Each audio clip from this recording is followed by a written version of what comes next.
It's always kind of going back to Trump. On that note, let's bring back in the chief political anchor, Bret Baier. He joins us by phone. He just happened to speak with the President of the United States, Donald Trump. Bret, what did he tell you?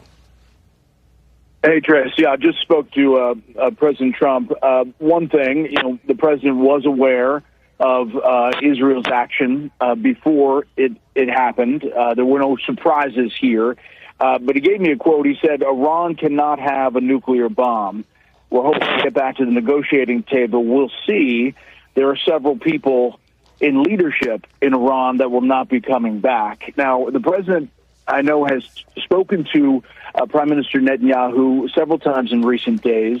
As I mentioned before, the Trump administration reached out to a key Middle Eastern ally beforehand to acknowledge this strike was going to happen, but that the U.S. was not involved in the strike, but the goal still to get Iran back to the negotiating table. There was this building frustration about what Iran was doing at that negotiating table with Steve Witkoff, the Middle East envoy. He was scheduled again for Sunday. Looks like, obviously, that may change the dynamic there. Whether that moves forward at all depends on what Iran does in response. The president told me he's, looking to see what the retaliation may be. CENTCOM is on high alert. The U.S. will defend will help defend Israel if needed.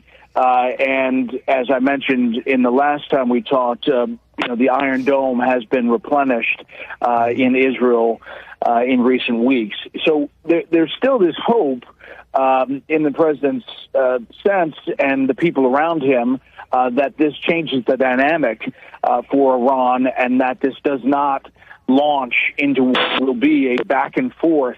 But we just saw the post from the Supreme Leader saying that this is the beginning of a major retaliation and that Israel, in his words, has sealed its fate.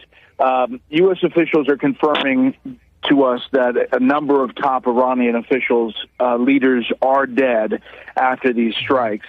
But as far as the full sense of what the targeting looked like, Natanz, the nuclear facility, was struck, but we don't believe it was by the biggest of the penetrating bombs, but we will have to see come first light. And the U.S. military, and we've been saying this, was not directly involved in these strikes, but there clearly was an advanced knowledge and communication and knowledge of what was happening, and now we'll see exactly what the retaliation looks like.